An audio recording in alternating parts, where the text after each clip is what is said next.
Voilà, tout le monde en parle. On parle que de la révolution. On a oublié le foot. La Tunisie, lieu d'origine de la révolution de Jasmin qui a provoqué plusieurs autres révolutions dans d'autres pays arabes.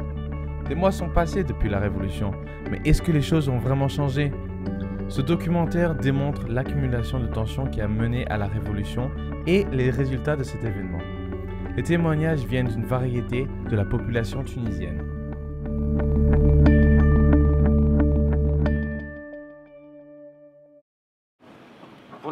Pour l'université où j'ai étudié, on n'était pas dans la politique, tu vois. On parlait du foot, de tout sauf la politique. Et tout le monde faisait ça, partout on ne parlait pas de politique. Politique, c'était un sujet tabou.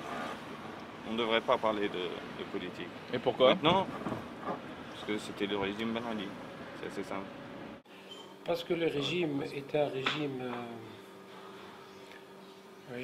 régime dictatorial policier et l'oppression se faisait sentir. Et les inégalités sociales se faisaient de plus en plus sentir.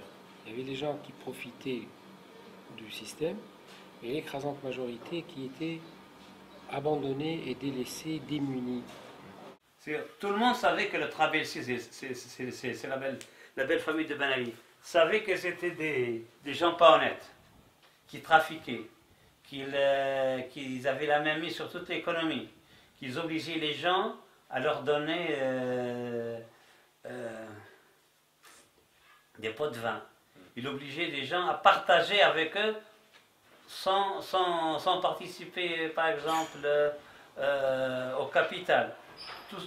Tout ça, ça se dit. Mais on ne le disait pas franchement. Je ne sais pas si tu te rappelles que l'école était obligatoire en Tunisie. C'est l'un des rares pays arabo-musulmans où il n'y a pas de polygamie. Le seul d'ailleurs. Et en Afrique, on est avec la Côte d'Ivoire. Oui. Mais ce qui a permis aussi cette révolution, c'est l'école était obligatoire, ce qui fait, ça a fait baisser totalement le taux d'analphabétisme. Aujourd'hui, on a le taux d'analphabétisme, les acquis sociaux. Et ce qui a fait aussi réussir cette révolution, c'est qu'on avait un seul ennemi commun, que ce soit le riche, le pauvre, parce que tout le monde était spolié, le petit, le grand, le riche, le pauvre, on avait un seul ennemi, c'était les Trabelsi, et plus le Trabelsi que Ben Ali, parce qu'ils ont tellement fait beaucoup de mal. D'ailleurs, je me rappelle, il y avait un de pas loin d'ici, de votre quartier, qui était ami avec, enfin, il connaissait, pas ami, avec Ahmed Trabelsi. Et il m'a raconté, il m'a juré que c'était vrai. Il m'a dit qu'un soir, il y avait des amis, des filles, des garçons, et une nana a vraiment trop picolé, et puis elle a osé quand même défier Ahmed Trabelsi. Elle lui a dit que toi, s'il n'y avait pas ta famille, tu serais un concierge dans un immeuble. Et il n'a rien dit, il a appelé ses copains, et ils l'ont attaché, et ils l'ont brûlé vif, et ils l'ont jeté. Donc, mais ils ont fait, il m'a dit ça c'est rien, c'est une goutte dans l'océan, c'est rien. Ils ont fait beaucoup de mal à beaucoup de gens. La délation, tu vois ce que je veux dire, la délation? C'est-à-dire dire aux flics ce qui se passe chez le voisin. La délation, c'était monnaie courante en Tunisie. C'était monnayé des fois. Tu sais, après la Révolution, il y avait des gens qui ont envahi le commissariat. Moi, je te donne l'exemple d'ici, chez nous. Nous, on dépend du commissariat de Sédouikesh. Ils ont envahi le commissariat, alors le chef du commissariat est sorti, il leur a dit aux gens, qu'est-ce que vous voulez? La liste, c'est des délateurs, des gens c'est-à-dire qui rapportent aux flics. Voilà la liste. Nous, dans notre petit village, c'est un petit village ici, et on est presque tous de la même famille. On avait 5 parmi nous qui étaient des délateurs, contre argent. Il paraît que le ministère de l'Intérieur leur donnait de l'argent en contrepartie, 5. Il y avait des gens, même du gouvernement, qui poussaient les gens à manifester pour faire tomber Ben Ali. D'autres qui disent, mais c'est-à-dire le ferment était là. Les gens, ils en avaient marre de cette politique et de cette répression. Mohamed Bouazizi, maintenant connu pour sa manifestation à travers son immolation, a provoqué les événements qui ont eu un effet direct sur la destruction totale du régime Ben Ali. Tu vois, c'est la goutte qui qui fait boum. Avec Bouazizi, les martyrs, ou je sais pas quoi. Bon, moi je pense que le mec était sous, c'est ce qu'on dit en Tunisie. Le mec il était un peu sous, il a un peu bu. Il a commencé à faire zam, il va brûler son corps. Et hop, ça a attrapé. Il a attrapé le feu, il est mort. Il n'a pas fait exprès, c'est pas Yampala ou c'est pas quoi. Là, tu penses pas que c'était un suicide? Non. Il voulait juste faire impression qu'il va brûler son corps. Je sais que dans l'islam, si on se suicide, c'est interdit par la loi coranique. Être martyr ou essayer de suicider, ça c'est autre chose. Moi, je ne suis pas bien placé pour donner un avis ou savoir la vérité. Enfin, je ne sais pas. Il était bourré ou pas, je ne sais pas. Moi j'étais où? Devant... comment dire? Comment ça s'appelle là? Le ministère de l'Intérieur. Ils disaient dégage. Il y avait 70 000,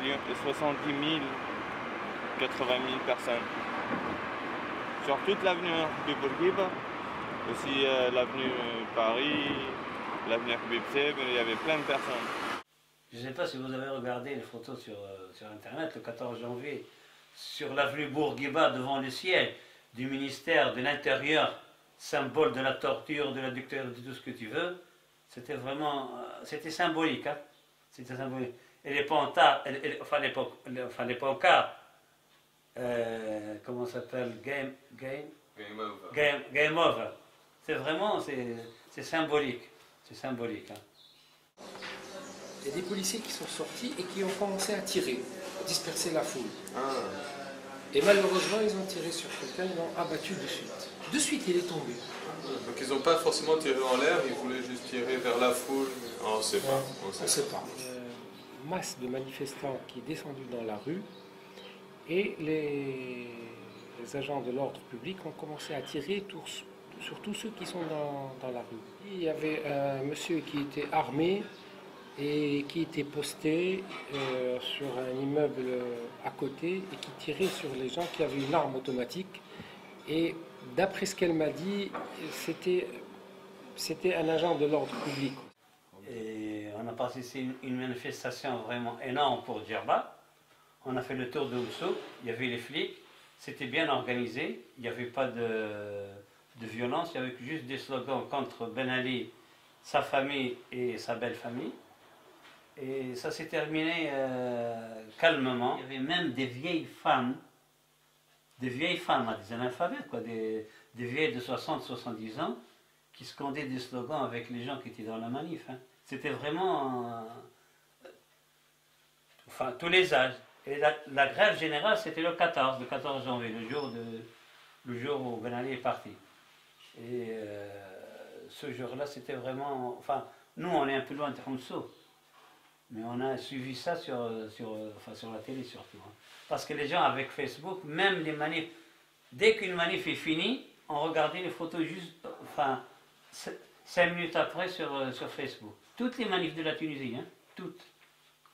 Ce sont des jeunes qui ont établi un réseau social par le Facebook essentiellement et qui se sont échangés les informations sur la répression, sur les conditions des jeunes, des sans-emploi, etc. et qui ont fini par se jeter dans la rue. C'est aussi le cas un peu de la Libye, de la Syrie, etc. Ce qui s'est passé au mois de janvier 2011, c'est l'aboutissement de tout un processus qui a commencé quelques mois avant, pour ne pas dire quelques années avant. C'est l'acheminement normal. Ça devrait se passer. Même si ce n'était pas passé le 14 janvier, ça va passer quelques semaines, quelques mois après.